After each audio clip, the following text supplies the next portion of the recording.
You're now listening to the Zod and Drea podcast.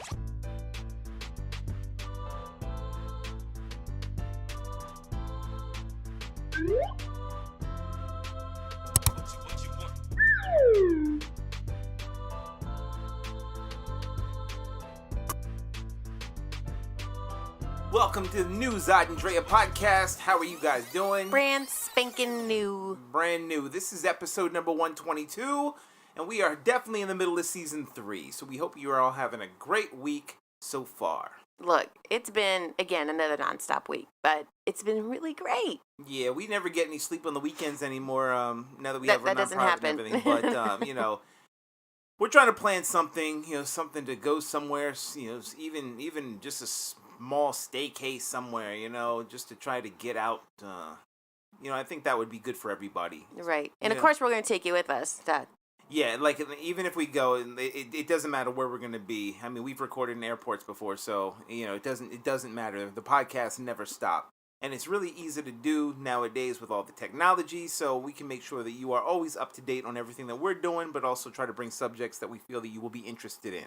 And, we've got to film some type of adventure that follows us. Yeah, and that's what we got to do. We haven't done that in a while, but we have a really cool new toy to play with so that we can keep smooth videos. So, in case you haven't seen, we have one of those gimbal stabilizers. Shout out to JJ for referring that to me. And those things are really smooth. So you're going to see a lot more of those as we start getting into more of our interviews outside again. Because we got to get back into those. Yeah. We haven't done those in a while, so we have to get back. It's not like we haven't talked to people. We've just been really busy. Yeah, been really busy. And, we want to make sure we get people all in front of the camera so that we know what they're talking about is something that you're going to be interested in. So we're going to have hopefully more candidates and other people running for office, as well as just some people around I guess the political process, so that you guys are filled in. And I want to go to Hollywood. I want to go to LA and find some actors. I swear, I gotta call up some of my actor friends and be like, yo, you're gonna be on the Zod and Drea podcast. Oh, that'd be fun. Wouldn't that be cool? Yeah, I think that'd be cool. Let's do that at some point. All right, so what are we talking about today? All right, so of course in the political spectrum, we're gonna have to talk about the alt-rights Unite the Right 2, the sequel to the Charlottesville murderous bullshit white supremacist crap they pulled last year. So they tried to do it again, and it was a flop. Suckers. Stupid. Entertainment. We're going to talk about one of my new favorite shows, Pose. Yeah, Pose. So if you haven't seen it on FX, definitely get on top of it and you're late, because really, really good show. Like, really good show. And what's the main topic? And the main topic is going to be being fired from your job and how you got revenge. So for those who got canned and couldn't just be ceremoniously through the door with security, let's talk about you. With the box. Yeah, with a box. So, okay, let's talk about alt-rights Unite. Okay, so give some a little bit of background. What was this event even about to begin with? I don't know. That's just the whole. That's the whole thing. Mm-hmm. Like, what are you celebrating? What the fact that white people what for the first time in the history and the annals of American history that your numbers aren't growing as fast and there are actually being more diverse people in positions. It's not like people of color have taken over. Right. It's just we're in more diverse. It's representing the nation and the way that it looks, but here come the white supremacists, like we unite the right. Someone had said it online. It's like, this is literally about the right. So why are Republicans being so quiet about it? But yet they're complaining about people kneeling. Exactly. Makes no sense. And let's just be clear, white nationalist is another nice, pretty name for white supremacists. Yeah, so that's why we're not saying white nationalist. No. What is a white nationalist? That makes no sense to me. I'm a nationalist and I'm white. So what? What is that? No, you're a supremacist. You think that you are better than others simply because of who your parents were and what you came out as. Funny thing is, you go ahead on 23andMe and you'll probably be really shocked, and you'll probably wind up, joining Black Lives Matter after you're done. Morons. So anyway, these clowns go ahead and they go back to Charlottesville, Virginia, and to do what though? Are they celebrating that they had a rally and someone died? I don't understand what they were celebrating. Rest in peace to Heather Heyer. I mean, I don't know. Like, and it was one of them who went and killed her. Right. under the name of whiteness, because that's just what they do.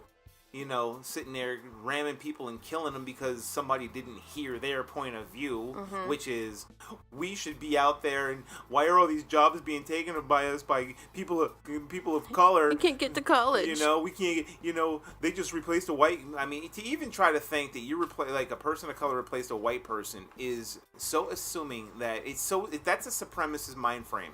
That's to assume that every single white person is smarter than, more qualified than any other person of color out there in whatever position that they were looking for, whether it's a college, a college acceptance, whether it's some sort of a job that they've applied for. You know, the black person who normally doesn't get the job simply because as soon as someone sees their name, they're half as likely to toss the resume out. So if your name is, Jamal Jenkins, and the other guy's name is, Chip. Jose Chavez. Mm-hmm. No, I'm saying Chip Bradford. Oh, yeah, Chip. He always gets the job. They're going to pick Chip. Mm-hmm. I mean, literally, that's a statistic. That's a statistic. That if you have a black-sounding name, that's why me with Brent Whiting, good luck, people. Yeah, you mess people up. Yeah, I'll mess when they people haven't up. met you or known you. And don't know anything, didn't do any research. I'll just walk in your door like, and what? You messed up. So anyway, this whole thing was just big. Unite the Right too, and we're gonna be doing it. And the clown, the rally organizer, I guess he organized the one last year. I'm sure. Jason Kessler. He comes rolling through, thinking that he's gonna be all tough because they've been advertising the hell out of it. Well, only about like 20 to 25 white supremacists show up to back him. And yet, online, they harass so many people, such shit talkers. So much threaten people's lives, threaten children's lives, but yet, they don't show up. They don't show up. And it's funny, it's like what Roland Martin said, but I mean, what everybody already knows is because these people are also police officers, they're the judges. These are your next door neighbors. Last year after they tried to do all the Unite the Right stuff, what happened? People called them out on it, put the picture up. They're sitting there with the tiki torches. The IT guy in my company was there. Yeah, hey, Dave, what were you doing over there? Well, no, I don't really. I just talk. It's just online. You're fired. Yeah. All right, then maybe. Chip, what were you doing with the tiki torch? Oh, well, I was just, I felt that there were too many mosquitoes, and the citronella was just so. You're fired. So, I mean, it's stupid that people tried to actually come out here, try to put some neo-Nazi stuff out there, and, their ideologies when, 100 years ago or so, not quite 100, but, like, not even, it's like 70 years ago, whatever, people fought against that. Isn't that... The American, and like someone, like a meme said, you can't be American and a Nazi at the same time. So, no. Unite the Right, it's really Unite the White. Republicans say something. All right, so let's keep on going. Let's talk about your show. So Ryan Murphy, the creator of American Horror Story and Glee, created this show in partnership with Stephen Canals and Brad Fullock, and I probably screwed up the last name, so I apologize. This show was it was only about 9 series, right? It was series. 9 episodes, and it is surrounding around 1987. 8 episodes, I'd say. Was it 8? I wouldn't doubt it if it was a like a pilot. If it was like a pilot, it probably was 8. They probably gave him 8 episodes. But go ahead. This is fantastic because it's all about around 1987 New York society and the ball drag scene. And if anyone's ever seen Paris is Burning, it is on that documentary. It is similar to that, where it really spotlights all of the amazing things that came out of that culture. Pretty much a lot of the pop culture references, the dances that we have now came from that scene in New York. So what he did was he went and created this whole stories about the houses, which is led by one performer and one woman, and then that woman or performer leads everybody else in that house. So you get to know their stories, their backgrounds, how they got there, how they compete, but yet there's a still common respect to how they compete. And the music is fantastic.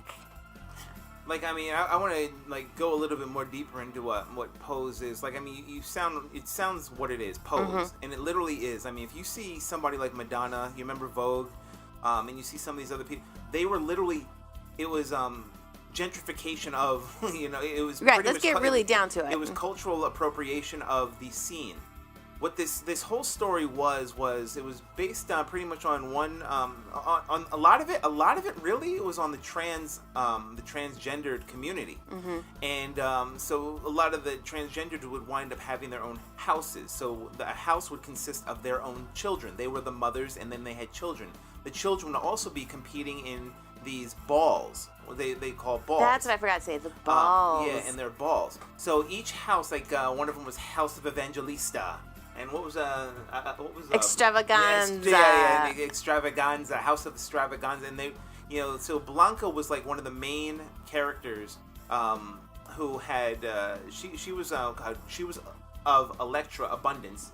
She was of House of Abundance, but then because it was Electra who had taken her in as a child, but now she wanted to break off and become her own mother, quote unquote mother, to children. So she would go and get some children who were dancers and posers and things like, not posers in that way, like the weak posers, but they would pose in these balls. And they would just win awards after awards, and I mean, these crazy awards. But it was also the backstory of what they did when they weren't at the ball. And how they were in society and treated in society. Exactly. They go through a lot of the racial injustice that is continuing on to this day, so it's pretty sad. But it's the how do you call it, almost like the whites against the blacks class system within the gay community they talk about. Yeah, and that also. And a lot of the what Pose is extremely diverse. A lot of Black and Latinos that are in this cast. Like, I mean, pretty much primarily. What's funny is, like, the main white guy, who's also, like, top billing because he's in all of Evan Murphy Peters. stuff. Shout out to Evan Peters, Quicksilver. Yeah, Quicksilver. He's he almost represents the one white guy that will fetish size the trans community, while in front of it he will pretend, I don't know that person, Yeah. But we'll dismiss it. He wasn't. Why wouldn't say dismiss so much? He himself wasn't mean. Yeah. But he represents the one that has this internal fight of, I really want to be with this person, but I don't know how in my world to do this. Yeah, because I'm married and I have kids and all this other stuff. So. And what's funny is he works for a Trump organization in the show. Yeah, in the show. So they really get down and dirty. But shout out to my man Pray Tell, because once you see them, you're gonna start loving each one of the characters. Shout out to MJ Rodriguez, Dominique Jackson, and India Moore, all three trans women that are the lead actresses in this show, and to Janet Mock for also contributing and doing an awesome job with this show. Yeah, I also directed a couple episodes. Yes, this is groundbreaking, and I can't wait for next season. Hurry up and get here. Yeah, check it out. Please listen carefully. Hey, what's up, everybody? I'm Zod. And I'm Drea. And we want you to check out the Zod and Drea podcast every Tuesday. Where can everybody find us at? You can always check us out on www.zodanddrea.com. Where else? You can always check us out also on Facebook at Zod and Drea. Instagram? Zod and Drea. Snapchat? Zod and Drea. YouTube? Zod and Drea. I see a pattern. So if you haven't caught that, catch us at Zod and Drea on all the social networks. But also, make sure you subscribe to the Zod and Drea podcast. Where? At zodanddrea.com. And also on YouTube and iTunes, Google Play, Stitcher, and iHeartRadio. We're coming for you. Let us know what you think. And if you want to be a guest, reach out to us. And put all of your input into whatever our topics are for the week. So we hope to check you out and see you there. Bye. All right, we are back. Let's discuss this main topic, which is being fired from your job and how you got revenge. So, of course, what was in headlines this week was the book PR stunt that's going around from I don't know how to pronounce Omarosa's last name. Like Galt something. I don't know, whatever. So if all of you are familiar with her, she's not that significant. She was a cast member of The Apprentice about 10 years ago. And of course, if you were a cast member, then you automatically get a seat in this administration. Mm-hmm. So she had a $180,000 salary job with the White House. Doing what? I don't know. No, but that's just it. They made up her position. Oh, that Omarosa Manigault Newman. Mm-hmm. I forgot she got married. Oh, that's right, she did. And she would try to do it at the White House, but that's another story. Yeah, that's a whole other thing. But I mean, it plays into it. Omarosa was one of those people who's like, oh, I'm going to do black outreach, and they made a position for her just because she was Trump's friend. So she thought that, she just thought she was all that. Even there, I don't know if you guys ever saw that video report, but she was like being interviewed. She's like, "You're all gonna bow down to Trump, like bow down to Trump, like he's like some this, stormtrooper like, trying to like talking about hyping him up, really crazy." So she was hyped until General Kelly like brought her in during a Christmas party. Apparently, I think it was during like her husband's upstairs chilling, so he goes into the Situation Room and she's like, "Yeah, I'm Omarosa, just, I think it'd be best if we, like, split ties." And she's like, "Oh, does, the president know?" He's like, "You know what, let's not get sloppy about this. Let's just make this as clean as possible." He pretty much told her to GTFO, just get out. But this was the thing. He fired her in the Situation Room in the White House, and she recorded it. Yeah, so she recorded, and she didn't just record that. She's got a bunch of recordings about everything. Everything, So they fired her, and... now is the time for Omarosa's revenge. This is literally a playbook out of The Apprentice. This is what she has is never, the villain. She's never stopped playing. She's never stopped playing The Apprentice. And, for a person who got fired, it's like, okay, you know what, so what? I got fired by crazy Trump for, for the third time or whatever. And, she had a recording with Trump telling him, and he's like, oh, I didn't know. God damn it. Why?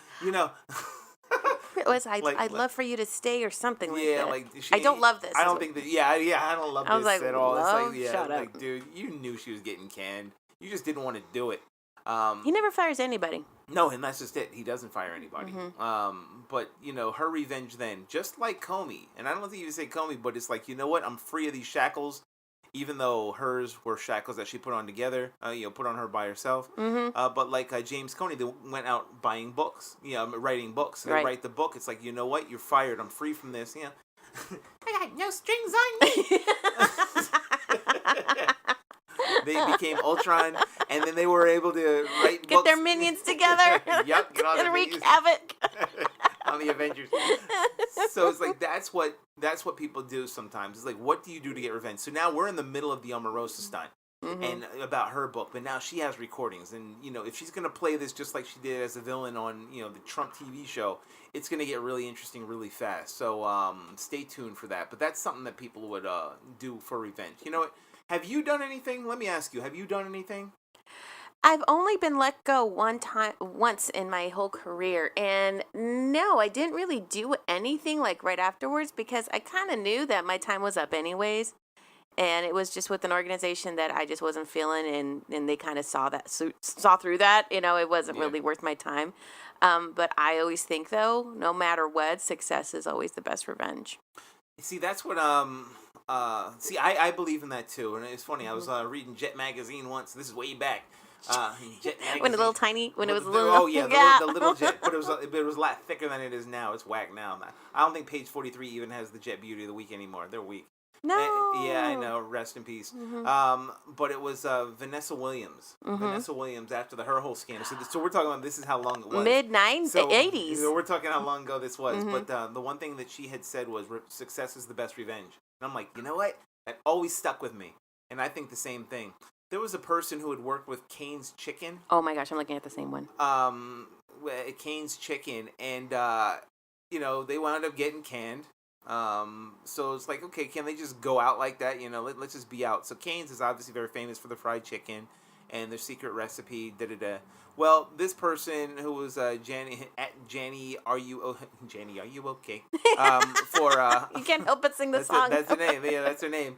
She was like, okay, it's like that.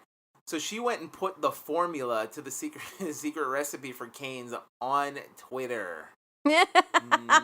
None given. Didn't care. So, couldn't just go out like that. It's like, hey, you fire me, I got something on you. So the way that people fire, it's like at least give them some sort of severance pay, something. Don't, if they are in charge of something that is a secret and a main staple in whatever you are putting out, you better do it right. Right. You better get a really solid non-disclosure agreement on them. What's her name? Omarosa had a non-disclosure agreement, which is really weird that they would. But yeah. Ooh, really?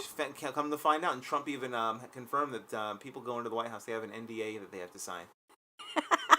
She's like, and what? She's like, try to sue me. Right. Yeah, it worked as well as Stormy Daniels. But Oh, anyway, that one. Yeah. Some rogue guy shows up and tries to bully her. This is just crazy to me. All right, you got one? Yeah, so it was an employee at Wet Seal. Remember Wet Seal? I don't know if you're familiar with it. Oh, I know what that is. And so it's a clothing store, right? It's not like a Dillard's, but it's a little cheaper clothing store, but it caters to like the 21, like the Forever 21 crowd, right? So one of the sales associate was fired, and she automatically posted online then notes from the meeting from her manager telling them how to get customers, all the lies to say to the customers, all the tactics to make sure that they increase in their sales. So she posted, and it was actually one of those sticker post-it long sheets that they use for meetings, that she posted that not only online, but at the store on the day she was let go. So right when customers walked in, they would see the big sign that says, hey, 50% off. Boom. And then that was all of these post-its that said, guess what? It'd go target someone that looks ugly, target someone that has ill-fitting clothes, target someone that you think is pathetic looking, like all the sales tactics. That's funny. Ooh. She got hers. Yeah, they got theirs. There was one, it didn't work out so well, but there was a college administrator who had tried to demand $200,000. Oh. So he wound up getting, he was an IT worker for American College of Education. And he was fired in 2016.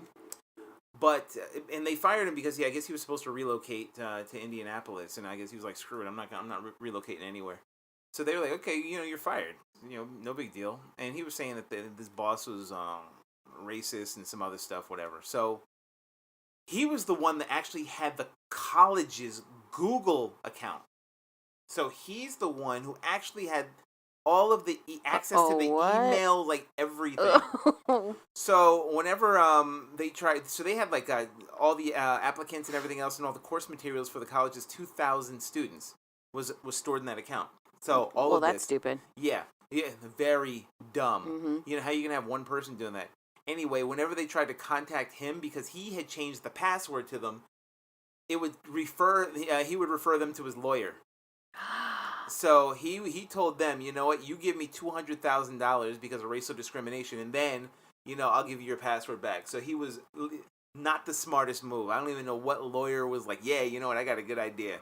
Anyway, as a result of trying to get revenge on that company, the court issued a judgment against him, and then he was ordered to pay $248,000. Oh, no. So that was revenge gone wrong. Did he get the general to be his lawyer? General? Did he get Giuliani? No, I mean the general insurance guy. He probably got Giuliani. True.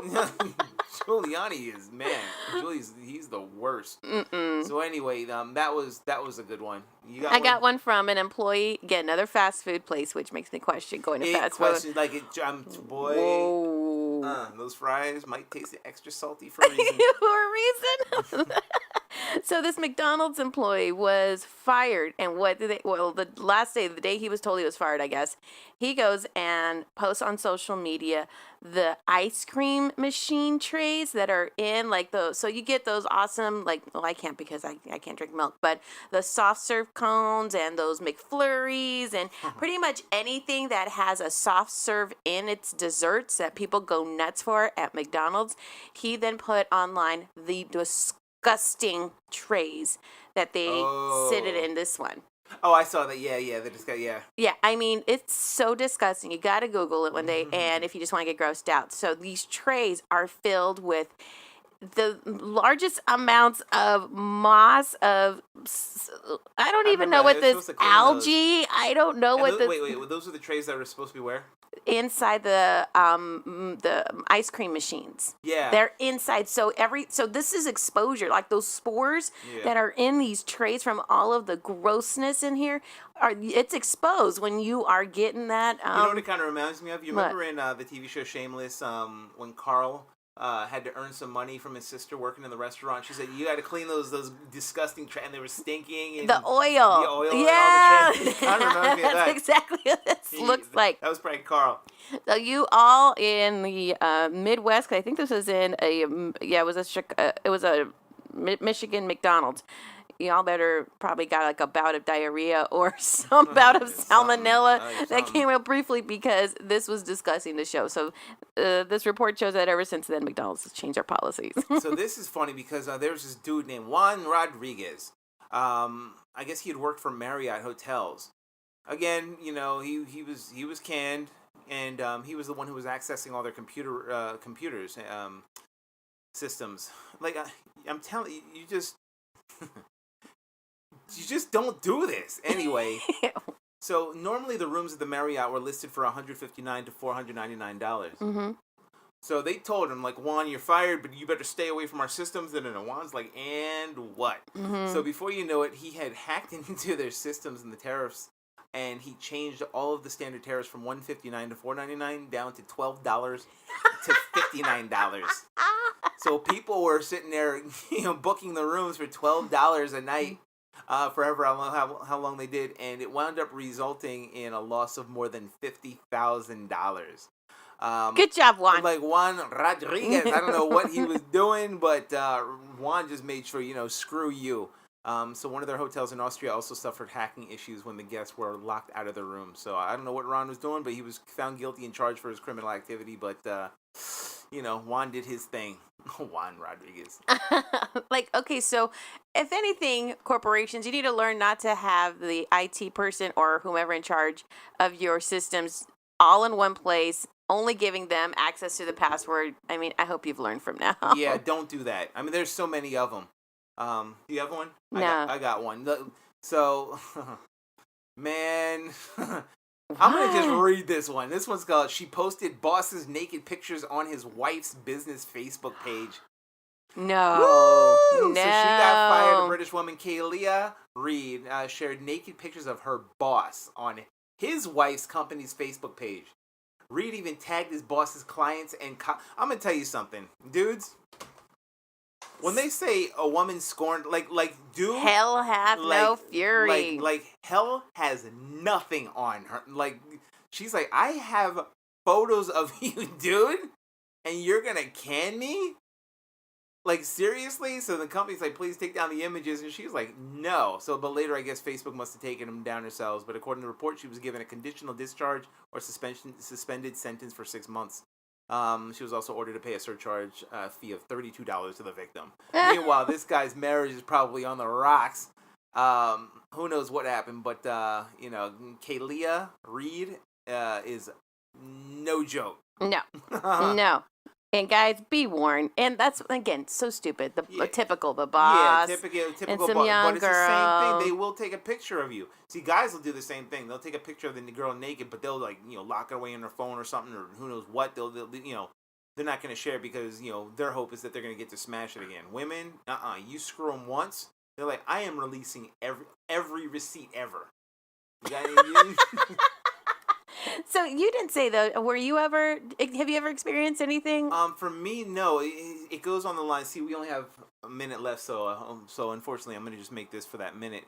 I believe in that mantra about success being the best revenge. And when the last time I worked at a 9-to-5 job was back in 1998, and that's when I wasn't let go, actually. Mm-hmm. But I felt like they were forcing me out. Oh, that's even worse. Yeah, that they were forcing me out. So I had an employee, a colleague who worked with me who was telling lies. Like I'm talking lies, like bad lies, like sexual type lies on me. Not against her, but like against someone else who also said, no, that's bullshit. So she was making stuff up because I was a competing designer.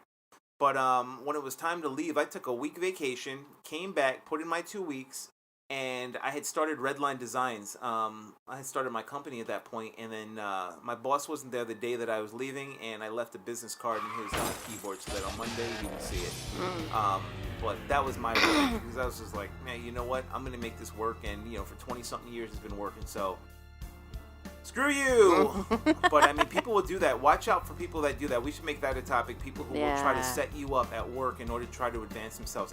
That's a scary because that's some situation. plotting and some methodical nastiness. Yeah, that's a whole other level, though. Yeah, I still remember your name, too.